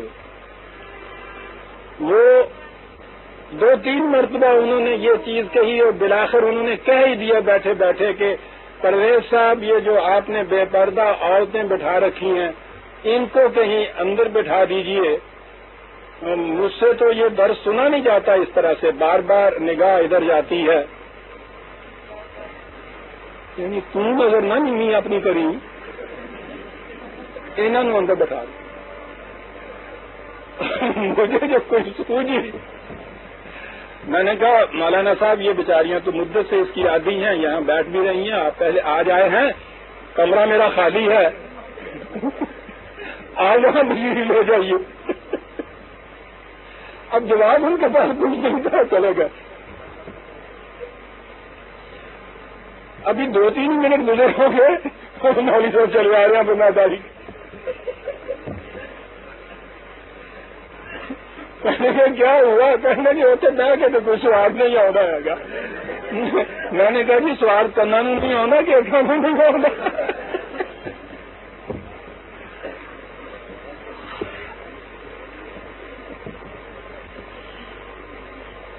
عزیزان من، کیا کچھ نہیں مرد نے یہاں کر رکھا کم وقت نے. یہ بے حیائیاں پھیلاتی ہیں سب مادیاں نے جناب سامنے، یعنی اندازہ لگائیے ان کا، شرم نہیں آتی یہ کہتے ہوئے. تم اپنے آپ کو کنٹرول میں رکھو. وہ کیا پھیلا لے گی کوئی؟ کیا کچھ نہیں کر دکھایا زلیخا نے، عزیز کی بیوی نے. قرآن نے آپ کو پتا ہے حضرت یوسف علیہ السلام کے قصے کو اس نمایاں حیثیت سے کیوں بیان کیا ہے؟ یہ بیان کرنے کے لیے کہ مرد جو یہ اس قسم کا بہانہ تلاشتے ہیں کہ عورتوں کو روکیے صاحب، یہ ہمارا ایمان خراب کرتی ہیں، بے حیائیاں پھیلاتی ہیں، صرف اس غرض کے لیے اس نے کہا کہ تم دیکھو تو صحیح، عورت جو جی میں آئے کر کے دیکھ لے. اگر مرد اپنی عزت کی حفاظت کرنا چاہتا ہے تو عزیز کی بیٹی کچھ نہیں کر سکتی. یوسف کا یوسف ہونا چاہیے سامنے. انتہائی مواقع جو ہو سکتے ہیں کہیں، وہ اس نے پیدا کر دی. اس بیچارے کی پوزیشن گھر کے اندر ایک ملازم کی سی، عزیز کی بیٹی، بیٹوں کی بیٹی بیوی، جاؤ حشمت بھی، بہرحال اس کو جمال بھی، اس کے بعد تھریٹ بھی، ترغیب بھی. گھر میں بھی کوئی نہیں ہے، دروازہ بھی بند کیے ہوئے، خود ہاتھ بڑھا رہی ہے. اندازہ لگائیے قرآن آپ کیا سمجھتے ہیں کہ قصہ بیان کر جاتا ہے. ہمیشہ کے لیے مردوں کا منہ بند کر دیا اس نے، جو کہتے ہیں کہ صاحب انہیں روکیے، یہ ہمارا ایمان خراب کرتی ہیں. اس سے زیادہ بھی کوئی اور موقع ہو سکتا جو قرآن نے سامنے بیان کر دیا ہے ایمان کے خراب ہونے کا. اور وہاں یہ چیز ہے صاحب، کون سی چیز تھی جہاں اس نے روکا کہ اس نے یوسف کو ایک برہان ربی سامنے آئی کہ نہیں صاحب، خدا نے عصمت کا ایسا کر دیا. اس نے کہا قید خانے بھجوا دوں گی، اس نے کہا پھانسی پہ لٹکوا دو. اور وہ حضرت یوسف کے یہ الفاظ، میرے اللہ، میں اس چیز کے مقابلے میں قید کی سزا بھگتنا زیادہ پسند کروں گا صاحب. چیزان مان، مرد اس قسم کا اپنے یہاں اگر سیرت یوسفی پیدا کر لیں، اس کے بعد یہ شکایت ہی نہیں ہوتی ہے. کیا کر لیں گی کہ بیچاری عورتیں، نہ تو عزیز کی بیوی سے زیادہ یہ کچھ آپ کے یہاں صاحب اقتدار ہو جائیں گی، نہ اس قسم کے مواقع آپ کے یہاں یہ ہم پہنچیں گے. کیفیت تو ہماری اپنی یہ ہے، اور الزام ہمیشہ صاحب ان بیچاریوں کے سپرد دیا جاتا ہے.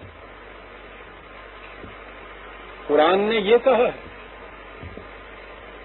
اور یہ چیز آپ نے یہ کہا ہے کہ صاحب دیکھیے، ان سے کہا کہ عورتوں کے متعلق ہے. جی نہیں، ذرا ٹھہریے، میں بھی اسی آیت پہ نہیں ختم کرنا چاہتا کہ 8 دن تک تو کم از کم ذہن میں آپ یہ لیے پھرے نا، کہاں دیکھے نا جو قرآن نے انہوں نے کیا نا، واللذان یاتیانھا منکم فآذوہما فإن تابا واصلحا فأعرضوا عنہما ان اللہ کان توابا رحیما. مرد اگر یہ چیز کرے، واللذان کے اندر ربی قاعدے کے منہ سے دونوں آ سکتے ہیں، ایک مرد اور ایک عورت. وہ کہیں یہ چیز نظر آئے، دو مرد، وہ بھی اگر اس قسم کی ابتدائی چیز کہیں ذرا سی بھی بے حیائی کی تمہیں یہ نظر آئے، ان کے متعلق تو صرف یہ کہا ہے کہ ان کی آزادی کو روک دو، ان کے متعلق کہا ہے کہ اذیت دو ان کو.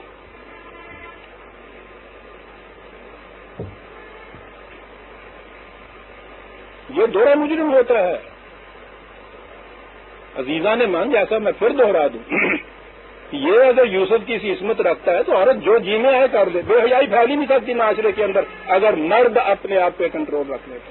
اس لیے قرآن کی یہ دیکھیے یہاں عورت کے متعلق تو صرف یہ کہا ہے کہ اس کی اس آزادی کو ذرا روک دو. اور یہ جو ہے جنہوں نے یہ الزام سارا ان کے سر جو دیا تھا یہ خوش ہو گئے ہوں گے کہ آزاد ٹھیک ہے دیکھا نا ہم نے یہ کر دیا. ان کے متعلق کہا ہے فآذوہما. وہاں یہ چیز ہے. اذیت کی قرآن نے خود یہاں آپ تعین نہیں کیا. قرآن ایسی چیزوں کو اسلامی معاشرے پہ چھوڑ دیتا ہے کہ وہ اپنے وقت کے تقاضوں کے مطابق اس کی سزا خود متعین کرے. جرم عام نہیں استثنائی ہے تو اس کے لیے تو فَإِن تَابَا وَأَصْلَحَا فَأَعْرِضُوا عَنْهُمَا إِنَّ اللَّهَ كَانَ تَوَّابًا رَحِيمًا. استثنائی شکل پیدا ہوئی. یوں ہی ذرا سے کسی جذبات کے اشتعال میں آ کے ایک لغزش ہو گئی, فوراً ندامت ہوئی اس کو. ندامت کے بعد تم نے دیکھا کہ واقعی عادی نہیں اس قسم کا یوں ہی لغزش ہو گئی تھی تو کہا کہ پھر ٹھیک ہے لعنت ملامت کر کے اصلاح کے لیے اس کو ایسے ہی چھوڑ سکتے ہو تم. تواب الرحیمہ ہے. انما التوبۃ علی اللہ الذین یعملون السوء بجہالۃ ثم یتوبون من قریب. دو باتیں دیکھیے.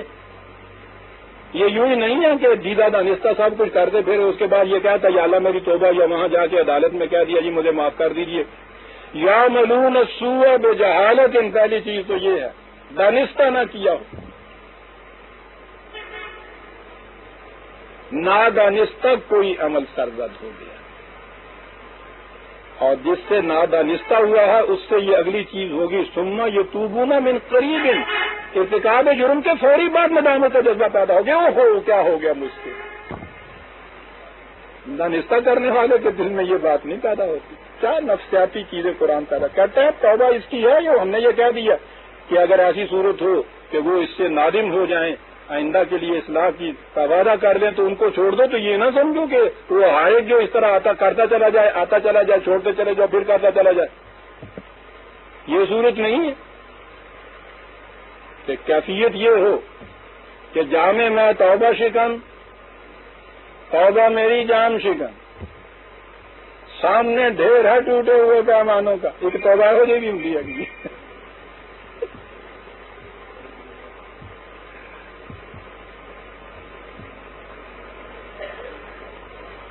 یعملون السوء بجہالۃ ثم یتوبون من قریب.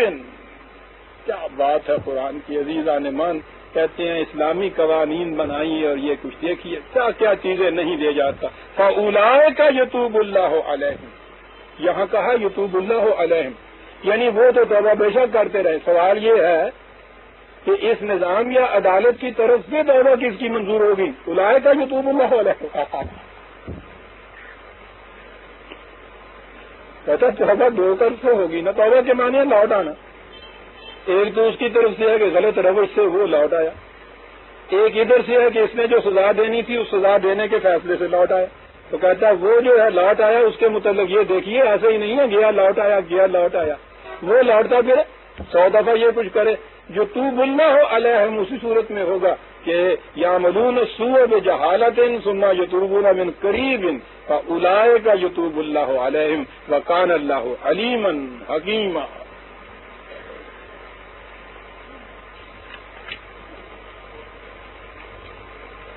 اگلی آیت 7 لے لوں 1 منٹ میں. وَلَيْسَتِ التَّوْبَةُ لِلَّذِينَ يَعْمَلُونَ السَّيِّئَاتِ ثُمَّ إِذَا حَضَرَ أَحَدَهُمُ الْمَوْتُ قَالَ إِنِّي تُبْتُ الْآنَ وَلِلَّذِينَ يَمُوتُونَ وَهُمْ كُفَّارٌ أُولَئِكَ أَعْتَدْنَا لَهُمْ عَذَابًا أَلِيمًا. توبہ یہ نہیں ہوتی. کرتے گئے لوٹتے گئے اس کے بعد ساری عمر یہ کچھ کرتے گئے. جب وہ موت سامنے آ کے کھڑی ہوئی تو یا اللہ میری توبہ اگلے پچھلے گناہ بخش دے. پھر سورہ یاسین بھی سنا دے ادھر ادھر والے بھی آ جائیں. کہنے لگے یہ بات نہیں. توبہ کے معنی یہ ہے ندامت جس کے بعد پھر آپ کے پاس ابھی وقت ہے کہ جو نقصان آپ کر بیٹھے ہیں اپنا اس کی تلافی کر لیں. تلافی کے موقع اگر موجود ہے تو پھر توبہ کے معنی ہیں. توبہ دو لفظوں کو دہرا دینے کا نام نہیں ہے. توبہ ایک عمل ہے, ایک کام کرنا ہے. جو غلطی ہو گئی ہے اس کے ازالے, اس کی مدافعت, اس کی تلافی کے لیے اس سے زیادہ بہتر کام کرنا ہے آپ نے. اس کے لیے تو آپ کے پاس وقت اور موقع بھی ہونا چاہیے نا. اسے کہتے ہیں توبہ. کہتے ہیں وہ سامنے موت آ گئی اور اس کے بعد انہوں نے کہا کہ یا اللہ میری توبہ اور استغفر اللہ اور دوہراؤ. وہ کہتا ہے اسے توبہ نہیں ہوتی. نہ ہی اس کی توبہ ہے کہ جو قانون کو قانون مانتا ہی نہیں ہے. کیا بات، قانونی کو قانون نہیں مانتا. یہ کفار کے معنی یہ ہوگا. یہ وہ ہیں کہ جن کے لیے سزا ہے، بڑی درد انگیز سزا ہے. آپ دیکھیے مبادیات زنا جو ہیں، فاحش یا بے حیائی کی ذرا سی بھی چیز، اس کو روکنے کے لیے قرآن کریم کیا ابتدائی اقدام کرتا ہے، احتیاط برتتا ہے تاکہ یہ آگ پھیل کے آگے نہ چلی جائے. تو پہلی چیز قرآن نے یہ بیان کی ہے. آگے جو آیتیں آتی جائیں گی میں عرض کرتا جاؤں گا کہ اور کون کون سے سٹیپ یہ لیتا چلا جاتا ہے کہ وہ واقعی نہ ہو. اور واقعی جب قرآن کی ان ہدایات پر عمل کیا تھا اس سوسائٹی نے، وہی عرب کے جن کے ہاں اسلام سے پیشتر جائز طریقے اتنے تھے، سوسائٹی نے جن کو جائز قرار دیا ہوا تھا کہ آج یورپ میں بھی اتنے ایسے جائز طریقے نہیں ہیں، ان کی کیفیت اس کے بعد یہ تھی کہ کوئی ایک واقعہ بھی اس کے بعد زنا تو ایک طرف رہا، بے حیائی کا اس سوسائٹی کے اندر نہیں ہوا. انون ٹھیک کہتا تھا کہ یہ جو وہاں کا عرب نکل کے چھا گیا تھا ایران اور روما کی سلطنتوں، ان کے کلچرز پر، اس کی وجہ ایک یہ تھی کہ انہوں نے جنسی اختلاط کے مواقع پر اس قسم کی پابندیاں لگائی تھیں کہ پھر یہ چیز ان کے ہاں سرزد نہیں ہوئی اور اس سے ان کے ہاں کا کلچر بھی اتنا بلند ہوا، قوم کو ارتقا بھی اتنا نصیب ہو گیا. سورہ نساء کی آیت 18 تک ہم آگے عزیزان من. آگے ایک اور مضمون شروع ہوتا ہے، 19 سے ہم آئندہ لیں گے. ربنا تقبل منا انک انت السمیع العلیم.